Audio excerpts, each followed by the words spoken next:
Rapat Exco PSSI membahas siapa pengganti Patrick Kluivert masih belum terlaksana. Apakah PSSI tak mau tergesa-gesa mencari pelatih timnas?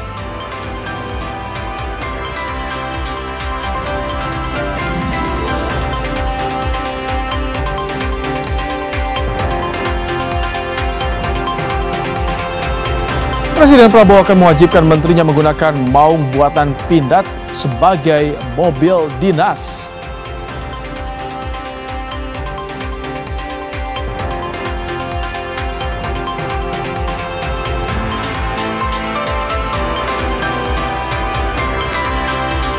Di tengah kesepakatan gencatan senjata, Israel melancarkan serangan udara ke jalur Gaza.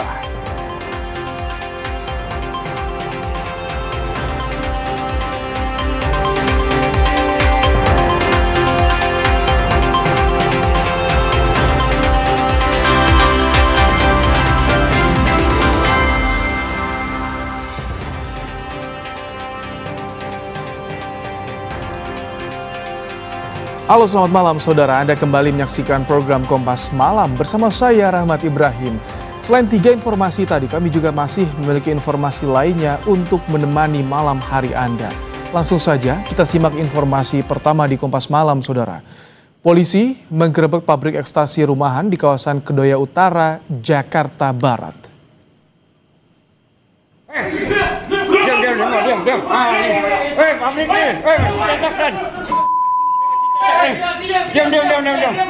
Dalam penggerebekan ini, polisi menangkap 6 orang yang tengah memproduksi narkoba jenis pil ekstasi.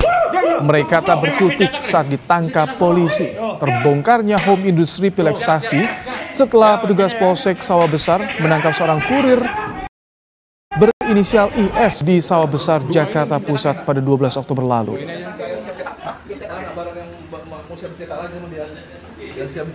Awali pengungkapan tersebut dari penangkapan saudara IS di lokasi ditemukan sebanyak 6 orang yang sedang melakukan produksi narkotika jenis ekstasi. Seorang pria diduga membawa senapan angin untuk membubarkan kelompok remaja. Polisi tengah menyelidiki identitas pria tersebut. Dalam video terlihat seorang pria mengacungkan senapan angin yang dibawanya ke arah gerombolan remaja yang tengah berkumpul. Kapolsek Kemang Bogor bilang pria tersebut kebetulan berpapasan dengan kelompok remaja di jalan seusai pulang dari kegiatan memburu burung. Menduga kelompok remaja hendak bertawuran. Pria tersebut lalu mengacungkan senapan angin untuk membubarkan kegiatan remaja tersebut.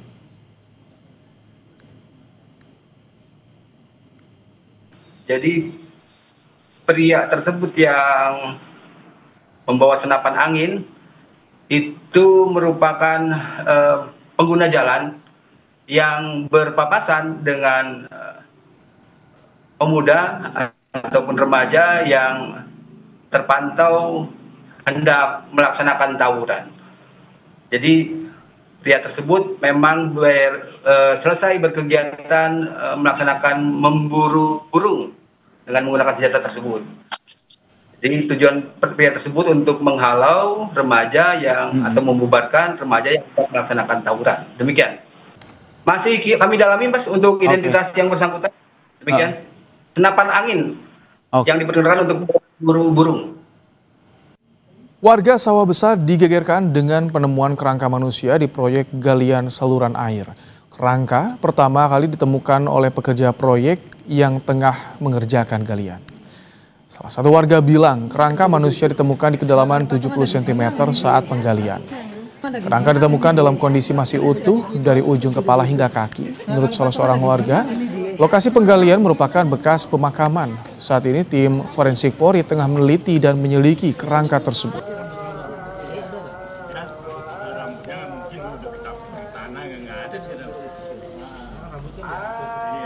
Di kedalaman berapa itu pas penggalian? 70-an, 70 cm. Berarti belum dalam? Belum dalam. Ini proyek normalisasi got? Betul, normalisasi got. Nah itu kerangka manusianya utuh? Kalau kaki, tangan itu pala utuh, belum hancur gitu. Sorotan berikutnya, saudara, seorang ibu tega menganiaya anak tirinya hingga tewas di wilayah Bojonggede, Kabupaten Bogor, Jawa Barat. Korban tewas usai mengalami penyiksaan selama 3 hari oleh sang ibu tiri. Bocah laki-laki berusia 6 tahun ini tewas pada 20 Oktober lalu. Sebelum meninggal, korban sempat mengeluh sakit usai disiksa selama 3 hari berturut-turut oleh ibu tirinya di rumahnya di kawasan Rawa Panjang, Bojonggede. Korban tewas dengan sejumlah luka di tubuhnya.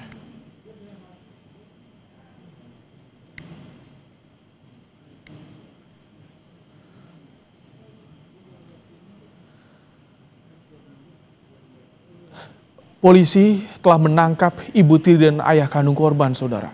Keduanya kini dalam pemeriksaan intensif polisi. Polisi juga telah menyita barang bukti gagang sapu yang diduga dijadikan alat oleh pelaku untuk menyiksa korban. Polisi juga akan melakukan otopsi terhadap jenazah korban.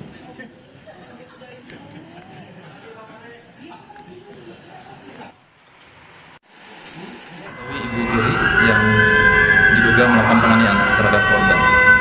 Saat ini kedua pelaku, baik istri dan suami, telah kami amankan di PPA Polres Metro Depok, dan selanjutnya terus secara mendalam kami akan terus lakukan penyelidikan secara berjenjang, baik untuk istri dan suaminya. Oh, berarti 2 orang ini sudah ditetapkan tersangka ataukah masih saksi statusnya? Saat ini masih kami proses penyidikan untuk istrinya atau ibunya, dan kemudian mungkin nanti untuk selanjutnya suami dari korban.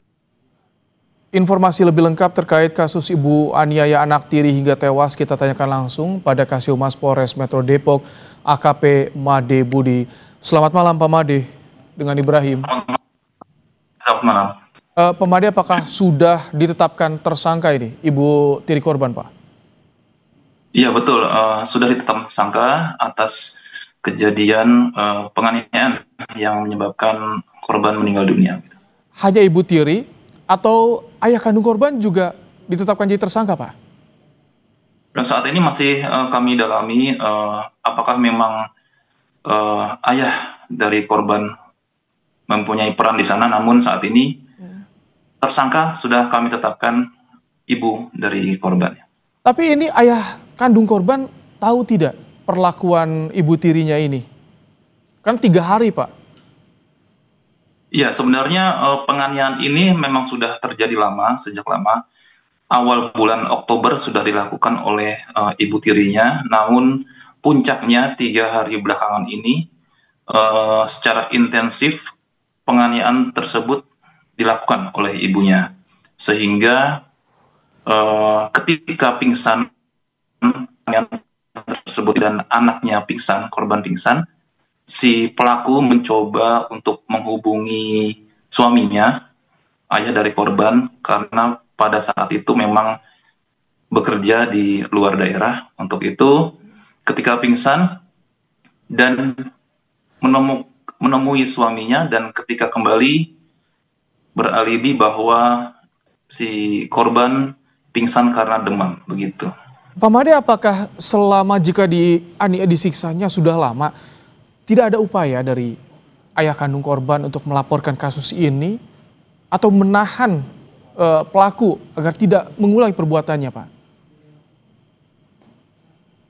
Untuk saat ini masih terus kami dalami apakah memang pengakuannya seperti itu, namun yang sudah kami peroleh informasi bahwa si pelaku mencoba beralibi ataupun mencoba mengarang cerita bahwa luka-luka yang diderita oleh korban itu akibat dari terjatuh, terbentur benda tumpul, dan lain-lain begitu. Kalau motifnya apa, Pak? Pelaku tega menganiaya anak tirinya ini, Pak? Ya, memang hari Minggu kemarin sekitar pukul 8 pagi diketahui pelaku mencoba untuk menyuapi anaknya, namun si korban tersebut menolak karena dengan alasan kenyang. Dikarenakan alasan itulah pelaku kesal dan marah sehingga memukuli korban dengan sebatang kayu gitu ya, diarah sebanyak 3 kali ke arah punggung. Begitu dipukul, kemudian korban menangis, menjerit, dan berlari ke kamar. Tidak lama kemudian korban pingsan di sana. Pak Made, apakah lingkungan sekitar, tetangga misalkan, ada yang curiga tidak dengan perbuatan pelaku ini Pak sebelumnya? Ya, sebelumnya semasa hidup memang sebelum kejadian tersebut korban pernah bercerita ataupun pernah menegur tangganya luka-luka yang diderita oleh korban, namun sepertinya korban tidak begitu berterus terang tentang kejadian yang dialaminya kepada tetangganya. Dan tidak ada tindak lanjut dari lingkungan sekitar ya Pak ketika sudah dapat pengakuan dari korban atau luka yang tampak di tubuh korban? Ya, luka yang diderita memang terlihat jelas ketika tetangga ataupun pemandi jenazah melihat secara jelas luka-luka yang ada di tubuh korban, sehingga ya itu awal mula dari kasus ini terungkap gitu. Pak, dengan kasus seperti ini, perbuatan yang keji seperti ini, ancaman hukumannya bagaimana Pak? Ya, tentunya pasal yang kita kenakan saat ini adalah tindak pidana kekerasan terhadap anak yang mengakibatkan meninggal dunia. Kita kenakan pada pasal 80 ayat 3 Undang-Undang Nomor 35 tahun 2014 tentang perlindungan anak. Begitu. Korban sudah dimakamkan atau diotopsi terlebih dahulu informasinya Pak? Saat ini sudah dimakamkan, namun untuk keperluan proses penyidikan hari Kamis lusa kami akan coba untuk otopsi kembali. Baik, terima kasih AKP Made Budi, Kasihhumas Polres Metro Depok telah menyampaikan informasi dan bergabung di program Kompas Malam hari ini. Terima kasih. Terima kasih. Informasi berikutnya saudara, soal kasus jatuhnya mahasiswa Universitas Udayana, terjadi perbedaan keterangan terkait CCTV antara pihak polisi dan kampus. Polisi menyebut CCTV di lantai 4 gedung FISIP rusak sejak 2 tahun lalu. Polisi dan pihak Universitas Udayana memberikan keterangan berbeda mengenai kondisi CCTV di lantai 4 gedung Fakultas Ilmu Sosial dan Ilmu Politik FISIP dalam kasus meninggalnya Timothy Anugrah Saputra. Kapolsek Denpasar Barat, Kompol Laksmi Trisna Dewi menyatakan, berdasarkan hasil koordinasi dengan pihak kampus, CCTV di lantai 4 gedung FISIP dalam kondisi rusak sejak 2023 lalu. Kami jelaskan juga kalau CCTV di lobi pada saat korban itu datang, kemudian pada saat korban terjatuh itu ada. Jadi terekam oleh CCTV pada saat korban masuk ke gedung itu di lobi depan. Di CCTV yang sama juga merekam pada saat korban terjatuh. Namun memang di lantai 4 itu ada CCTV tetapi CCTV-nya rusak. Kami sudah koordinasi dengan pihak kampus juga, itu rusaknya CCTV di lantai 4 itu diperkirakan dari sekitaran tahun 2023. Namun, Ketua Unit Komunikasi Publik Universitas Udayana, Dewi Pancarani bilang, CCTV dalam kondisi normal. Hanya pihak kampus bilang, ada beberapa blind spot atau titik buta sehingga tidak bisa merekam seluruh aktivitas korban di lantai 4. CCTV kami bisa berfungsi dengan baik, namun ada blind spot yang tidak bisa menangkap kejadian secara utuh, bahwa almarhum tertangkap kamera CCTV berjalan di lorong itu ada, tapi pada saat setelah itu tidak tertangkap lagi CCTV Pak. Polisi akan memeriksa saksi baru, yakni teman-teman dekat korban untuk mengetahui kesehariannya selama menjadi mahasiswa. Kita tindak lanjuti dengan proses penyelidikan ya, memeriksa saksi-saksi yang berkompeten, kawan-kawan dekatnya, dosen dan segala macam. Itu masih bekerja, teman-teman penyelidik kita bekerja untuk mengungkap apa sebenarnya yang menjadi penyebab. Mahasiswa jurusan Sosiologi Universitas Udayana, Timothy ditemukan tewas terjatuh dari lantai 4 gedung FISIP Universitas Udayana Denpasar pada 15 Oktober lalu. Hingga kini, penyebab kematian Timothy Anugrah masih jadi teka-teki. Tim Liputan, Kompas TV. Rapat Exco PSSI membahas siapa pengganti Patrick Kluivert masih belum terlaksana. Apakah PSSI tak mau tergesa-gesa mencari pelatih timnas? Kita bahas usai jeda di Kompas Malam.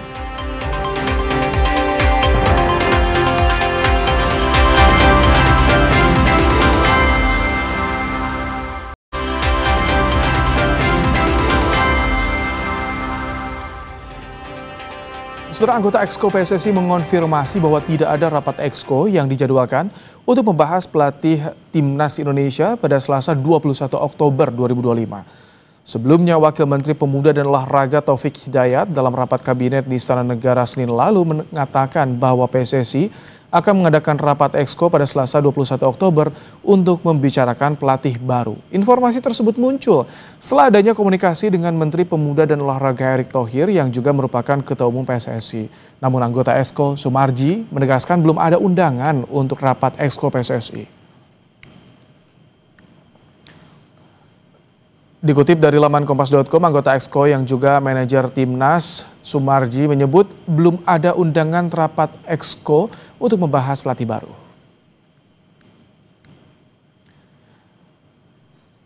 Saudara, Kepala Pencari Bakat Timnas Indonesia, Simon Tahamata, mengunggah momen kedekatannya dengan Frank de Boer.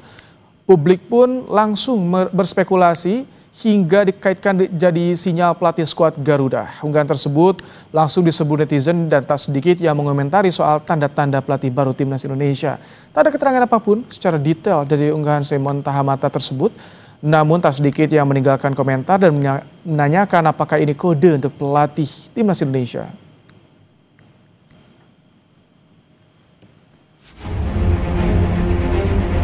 Sudah 5 hari sejak pengumuman pemecatan pelatih Timnas Patrick Kluivert, hingga kini PSSI belum menyampaikan pada publik siapa yang akan menakodai Timnas Indonesia.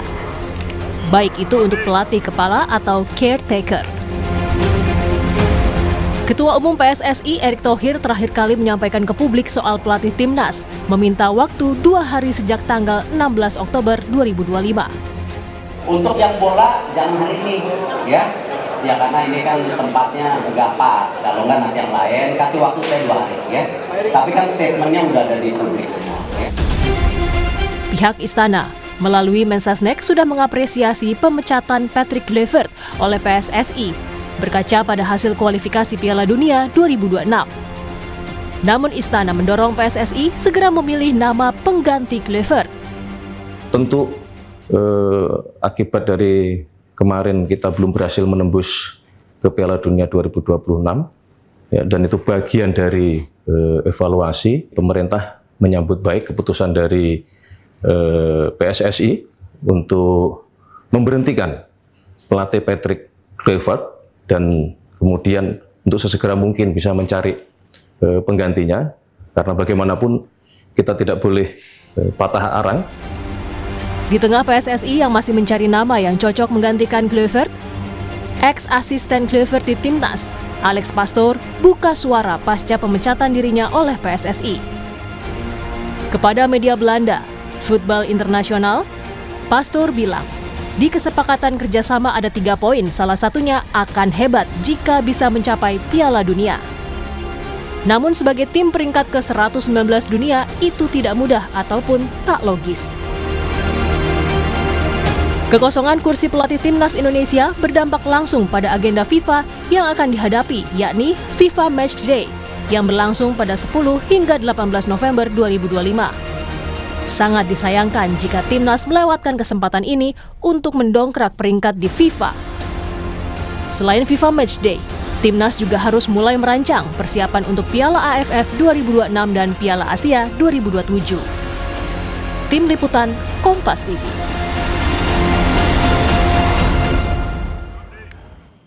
Ya, setelah agenda rapat Exco PSSI yang membahas pengganti Kluivert masih simpang siur. Apakah PSSI tak mau tergesa-gesa menunjuk pengganti Kluivert? Kita bahas bersama dengan analis sepak bola Wesley Huta Galung. Selamat malam, Bung Wesley. Selamat malam, Mas Dain. Baik, sebetulnya kita juga mengundang dari perwakilan PSSI baik itu Exco, namun belum ada yang bersedia atau meluangkan waktu di Kompas Malam hari ini, Bung Wes. Bung Wes, tapi bicara soal ini, rapat Exco ini masih simpang siur, belum jelas nih, ternyata tidak dilaksanakan hari ini.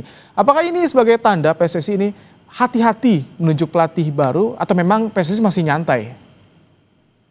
Pasti hati-hati, Mas Ibrahim. Setelah menurut saya keputusan memecat Sintayong dan meng-hire Patrick Kluivert itu kan sepertinya tidak melibatkan banyak orang di PSSI, terutama Exco, dan hasilnya kemudian seolah-olah itu jadi one man show-nya ketum kan, dengan biaya yang tidak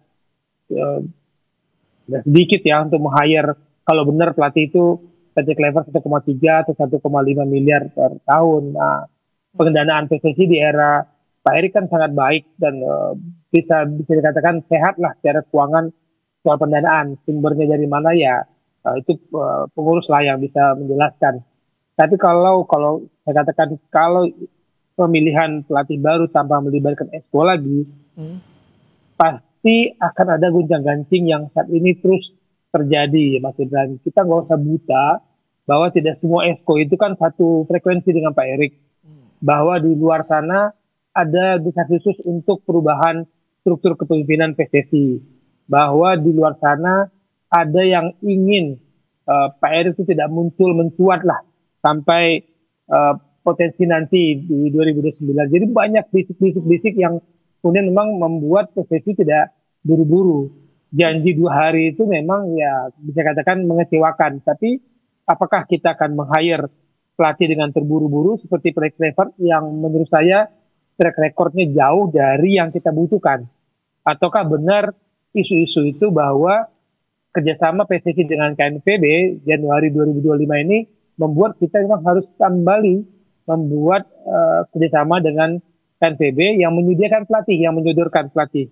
Insting saya mengatakan mereka yang menyodorkan pelatih-pelatih itu dan Patrick Kluivert yang menyanggupi. Karena dari salah satu poin kerjasama itu ada pengembangan pelatih, ada pengembangan sumber daya manusia, itu antara PSSI dan KNVB ya. Ada pengembangan bakat-bakat muda. Jadi nama-namanya sebetulnya banyak yang ditawarkan oleh KNVB untuk Anda ketika waktu itu. Namun yang menyanggupi dan available Patrick Kluivert gitu. Itulah yang saya prediksi karena katanya kan hanya Patrick Kluivert yang datang. Yang menerima interview di tanggal 25 Desember. Apakah ini yang disebut sodoran dari KNVB, misalnya 3 atau 4 orang, kemudian hanya 1 yang datang yaitu Patrick Kluivert dengan nama besarnya, dibuatlah narasi seolah-olah kita itu mendatangkan pelatih bertangan dingin, pelatih hebat, yang track recordnya kan bukan pelatih hebat, track recordnya dia kita sambut sebagai mantan bintang besar Belanda, mantan pemain hebat dari ya Ajax, Barcelona atau Milan. Jadi narasi itu kan sebenarnya dibuat kalau menurut saya untuk menutupi track record sebagai pelatih yang belum mumpuni. Bung Wes, sekarang kan kemarin akhir-akhir pekan kemarin banyak rumor soal Louis van Gaal. Kemudian sekarang Semen Tahamata mengunggah foto Frank de Boer nih. Apakah kansnya ini akan lebih besar lagi ditangani arsitek dari Belanda nanti timnas? Ya, saya sih mendengar ada isu mereka juga mencari pelatih dari Italia. Tapi kalau kerjasama dengan KNVB, kalau kita masih mempunyai direktur teknik asal Belanda, Alexander Wiers, kemudian penasihat teknis juga asal Belanda, Jordi Cruijff, dengan banyaknya pemain diaspora asal Belanda, wajar kalau kemudian mencarinya dari Belanda. Tapi perlu penyimbang, perlu pembanding untuk menyampaikan kepada publik bahwa kami mencari loh dari mana-mana, itu kan perlu.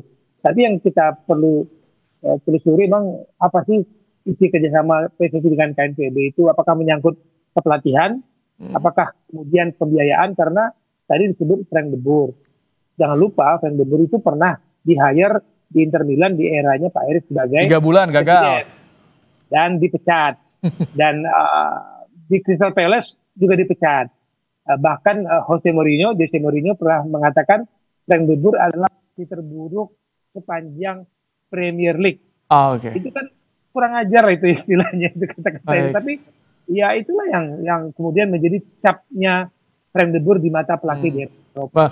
Bung Wes, kalau misalkan tadi kita tampilkan bagaimana pernyataan Alex Pastoor di media Voetbal Internasional di Belanda, ini bisa berdampak tidak pada dinamika yang terjadi di PSSI dan juga timnas yang sampai saat ini masih memburu sosok pelatih pengganti Kluivert?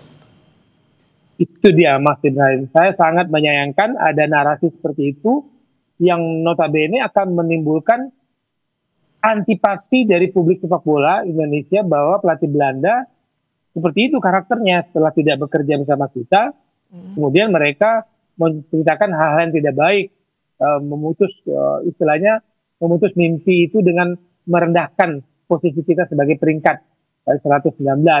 Padahal publik juga mengatakan kalau kalian pelatih Belanda memainkan formasi seperti ini ketika menghadapi Arab Saudi, ya wajar kami gagal karena kita ada di fase yang tinggal selangkah lagi kan istilahnya. Kalau kita bisa dapat 6 poin atas Arab Saudi, atas Irak, kita lolos Piala Dunia bersama pelatih Belanda kan. Iya, kita sudah ada sejarah juga bisa mengalahkan Arab Saudi sebetulnya, bahkan ketika di Jakarta itu jadi modal harusnya. Kemudian ini kalau misalkan sampai di pekan ini Bung Wes, belum juga ditunjuk pelatih timnas, ini akan begitu besar berdampak pada di FIFA Matchday persiapannya? Ya, bagi saya FIFA Matchday memang ketika kita tidak punya lagi pertandingan adalah tujuannya menaikkan peringkat. Ya, sekarang ini kan beberapa negara di FIFA Matchday kan ada kualifikasi Piala Asia, Mas Ibrahim. Nggak mudah juga mencari lawannya dekat-dekat dan tidak mahal lah biaya kompensasi.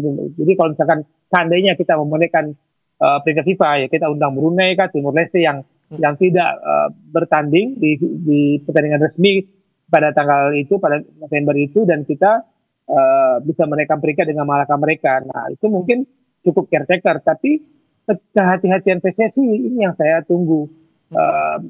Politisnya tinggi sekali, Mas Bram, karena istana pun berperan. Saya pernah bicara dengan mantan ketua umum PBSI bulu tangkis, dan dia mengatakan ada 2 federasi olahraga ini yang butuh persetujuan istana, bulu tangkis dan sepak bola. Sebegitu disorotnya artinya. Ini kalau menurut Anda nih, dengan kondisi saat ini, dengan persiapan ke depan AFF 2026, Piala Asia 2027, idealnya kapan timnas punya pelatih definitifnya?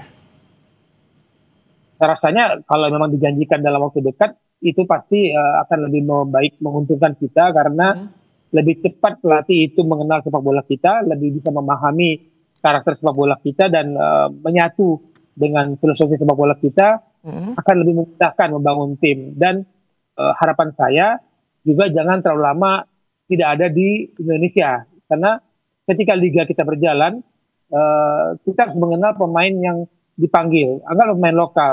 Kita kenal karakter Yakub Sayuri bukan di bek kanan untuk formasi fullback. Kenapa ditaruh situ? Jangan-jangan karena dia tidak mengenal karakter pemainnya, jarang melihat langsung.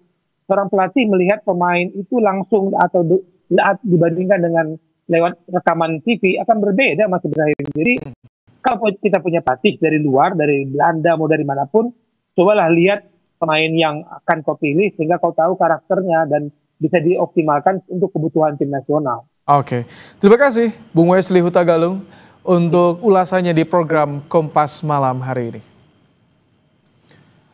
Saudara, Presiden Prabowo akan mewajibkan menterinya menggunakan maung buatan Pindad sebagai mobil dinas.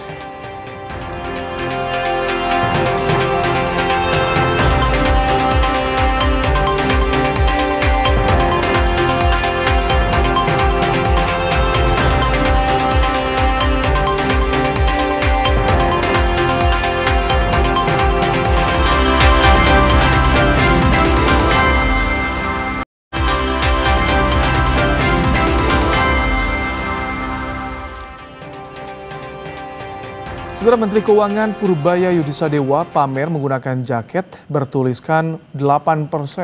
Hal itu menggambarkan target pemerintah menggenjot pertumbuhan ekonomi 8% pada akhir masa pemerintahan Presiden Prabowo Subianto dan Wakil Presiden Gibran Rakabuming. Saat tiba di gedung Kementerian Keuangan pada Selasa pagi, Purbaya mengaku sempat bertemu Lembaga Nasional Single Window atau LNSW mengecek kerja teknis layanan ekspor dan impor. Jelang menuju ruang kerjanya, ia memamerkan jaket bertuliskan 8% di hadapan wartawan. Sebelumnya, dalam rencana pembangunan jangka menengah nasional 2025-2029, pemerintah menargetkan pertumbuhan ekonomi 5,3% pada 2025 dan terus tumbuh hingga 8% pada tahun 2029. Terima kasih, Pak.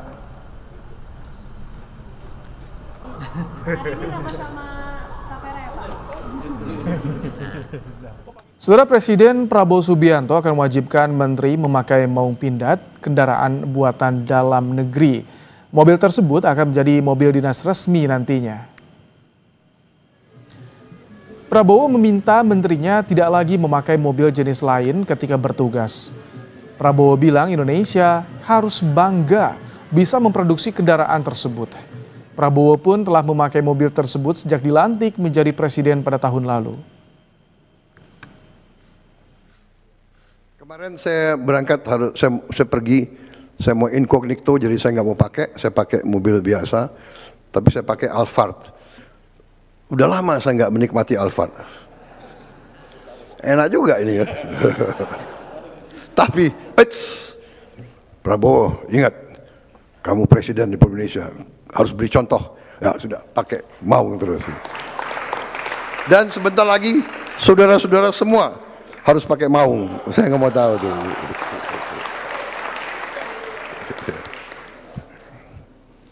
Yang mobil-mobil bagus pakai kalau libur saja. Ya pada saat saya nggak panggil kau, bolehlah kau pakai mobil itu. Menteri Keuangan Purbaya Yudi Sadewo memastikan kesiapan anggaran untuk mengganti seluruh mobil menteri dengan maung sebagai kendaraan dinas pejabat negara. Ia belum bisa memastikan kapan bisa mulai menggunakan maung sebagai kendaraan dinas sebab masih menunggu kesiapan industrinya.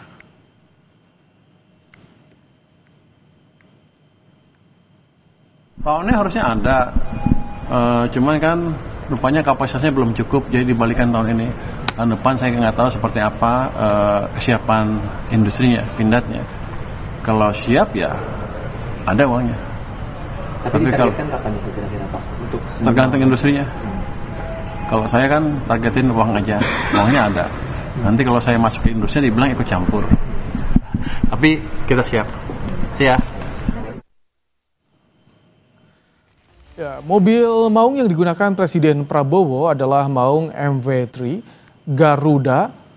Secara spesifikasi, pindad MV3 maung Garuda memiliki bobot 2,95 ton, dimensi panjang sekitar 5,05 meter, dan lebar 2,06 meter. Pindad mengklaim maung MV3 Garuda mampu melaju dengan kecepatan maksimal 100 km per jam, dan punya jarak tempuh hingga 500 km. Maung MV3 Garuda dirancang sebagai mobil yang dapat digunakan untuk menjelajahi segala medan.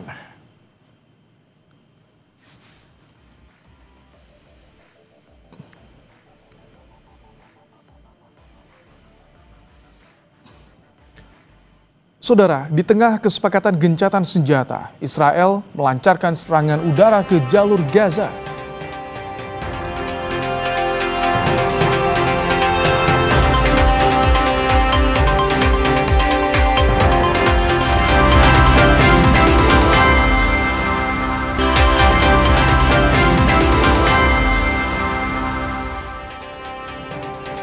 Saudara, di tengah kesepakatan gencatan senjata fase pertama, Israel kembali menyerang Gaza pada Minggu waktu setempat.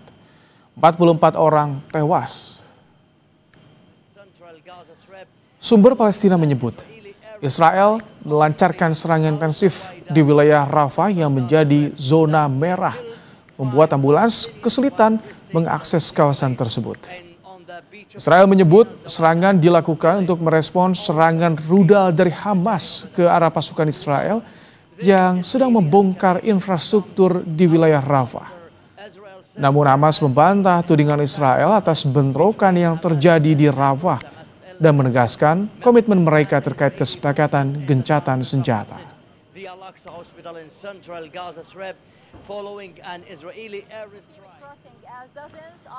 Sementara itu, truk-truk bantuan kemanusiaan kembali memasuki jalur Gaza usai Israel membuka blokade di kawasan perbatasan. Truk-truk bantuan membawa bahan bakar untuk rumah sakit, fasilitas air bersih, obat-obatan, serta makanan. Sebelumnya, Israel sempat menutup perbatasan Kerem Shalom dan Kisufim dengan alasan Hamas melanggar gencatan senjata.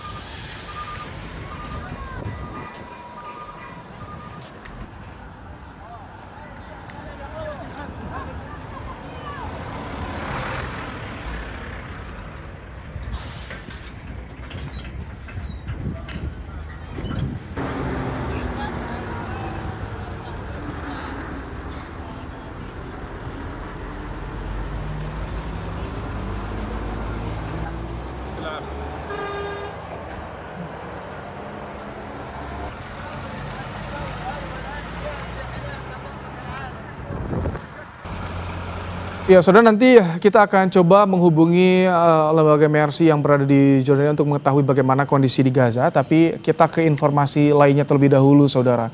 Lembaga Bantuan Hukum Medan mengecam vonis 10 bulan yang dijatuhkan Pengadilan Militer Medan terhadap Sertu Riza terkait meninggalnya seorang pelajar SMP pada September 2024 lalu.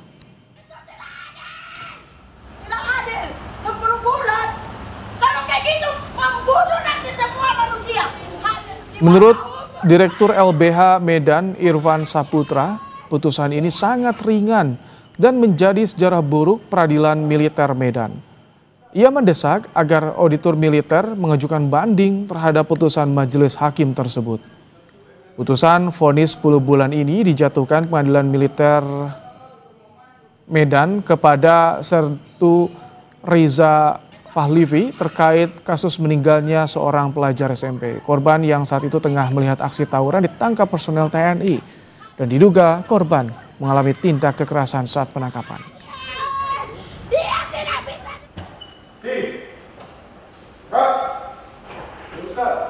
Japalipi, Sertu NRP 31060 80827124 terbukti secara sah dan meyakinkan bersalah melakukan tindak pidana karena kealpaannya menyebabkan matinya orang lain. Memidana terdakwa oleh karena itu dengan pidana penjara selama 10 bulan. Sertu Riza Fahlivi dalam kasus kematian MAS, anak 15 tahun yang diduga disiksa dan akhirnya meninggal dunia.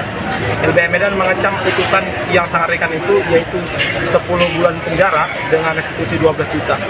Kecaman ini bukan tanpa alasan. Kita menilai kalau putusan ini sangatlah menjadi presiden buruk dan menjadi sejarah buruk penegakan hukum di peradilan militer.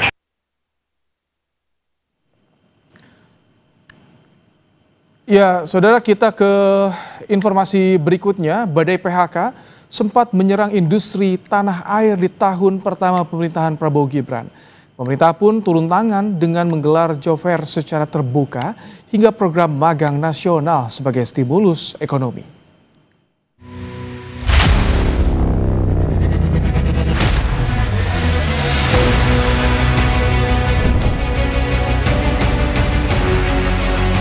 Badai pemutusan hubungan kerja menyerang industri tanah air di awal pemerintahan Prabowo Gibran. Ribuan pekerja harus menanggalkan seragam kebanggaan mereka dan menatap masa depan yang mendadak kabur. Di Sukoharjo, Jawa Tengah, salah satu produsen tekstil terbesar di Asia, Streetex, terpaksa harus merumahkan 10.969 karyawan mereka hingga Februari 2025. Tangis tanya dan keheningan menyelimuti pabrik yang dulu penuh deru suara mesin. Utang yang besar, biaya produksi meningkat, dan persaingan ketat industri tekstil global membuat Streetex gulung tikar. Selain Streetex, PT Yamaha Musik Indonesia juga memangkas tenaga kerja mereka sebanyak 1.100 orang. Turunnya permintaan pasar secara signifikan membuat Yamaha menutup pabriknya di Indonesia dan merelokasi produksi ke Tiongkok dan Jepang. Namun di tengah badai PHK, secercah harapan itu muncul. Seperti di Kota Bogor, para pencari kerja memadati job fair Kota Bogor yang menghadirkan 40 perusahaan dari dalam maupun luar negeri dengan lebih dari 6.000 lowongan pekerjaan. Yusuf Maulana, warga Sukabumi, Jawa Barat yang telah menganggur selama 3,5 tahun, mencoba mencari pekerjaan melalui job fair yang digelar Plaza Jambu 2 Kota Bogor beberapa waktu lalu. Sebelumnya kerja apa, Bos? Administrasi akunting. Kalau proses sekarang untuk mencari kerja menurut Mas susah nggak sih, Mas? Susah. Sulitannya di mana, Mas, kira-kira? Kesulitannya karena banyaknya minat yang Persaingan ya? Ya, persaingan yang pengen kerja, apalagi lowongan kerja yang sangat minim. Di tengah gelombang ketidakpastian, pemerintah membuat program magang nasional yang menjadi stimulus ekonomi. Program ini memberikan pengalaman pekerja, exposure terkait dunia kerja, dan meningkatkan kompetensi. Program magang nasional ini menyasar 100.000 lulusan baru perguruan tinggi di tahun pertamanya. Sudah ditetapkan dekati 15.000 orang, dan kita masih beri kesempatan perusahaan untuk melakukan seleksi dalam 1-2 hari ini untuk melengkapi 15.000-nya menjadi 20.000. Jadi bahasa kita adalah batch 1 gelombang 1, batch 1 gelombang 2. Total 20.000, dan kemudian batch 2 sesuai dengan tadi arahan Pak Menko, tentu juga arahan dari Pak Presiden bahwa batch 2 80.000. Jadi kita diharapkan sudah mulai 100.000 magang pada tahun ini selama 6 bulan. Tentu ini akan berlanjut di tahun 2026. Menteri Sekretaris Negara Prastio Hadi menyebut pemerintah telah menyiapkan anggaran sebesar 1,4 triliun untuk mendukung penambahan 80.000 peserta baru dalam program magang nasional. 1,4 kurang lebih sekitar 1,4 triliun. Itu ditambah sama yang sebelumnya? Iya, menjadi total 100.000. Ya, ini begini, ini kan bagian dari upaya kita, ya, memang bagaimana kita berusaha untuk mencari jalan keluar dengan menciptakan lapangan pekerjaan, dengan membuka kesempatan kepada adik-adik. Bagi sebagian masyarakat, program ini menjadi babak baru untuk bangkit. Namun bagi sebagian lagi menjadi sebuah cara untuk tetap bertahan. Satu hal yang pasti, sikap pantang menyerah masih menyala di dalam tekad para pekerja Indonesia. Tim Liputan, Kompas TV. Diduga akibat korsleting listrik, 2 rumah di Kota Bekasi, Jawa Barat terbakar.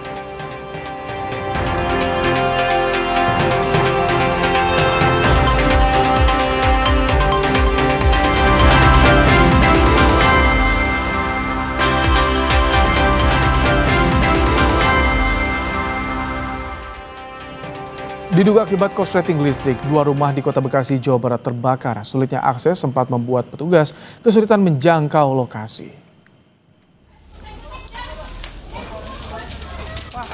Kencangnya angin dan material yang mudah terbakar membuat api dengan cepat membakar satu bangunan kontrakan dan satu rumah warga. Padatnya permukiman sempat membuat petugas damkar kesulitan menuju lokasi kebakaran. Tidak ada korban dalam peristiwa ini. Polisi masih melakukan penyelidikan penyebab kebakaran.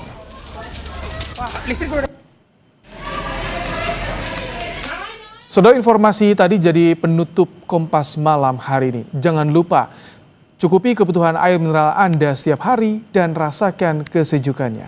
Saya Rahmat Ibrahim, terima kasih, sampai jumpa.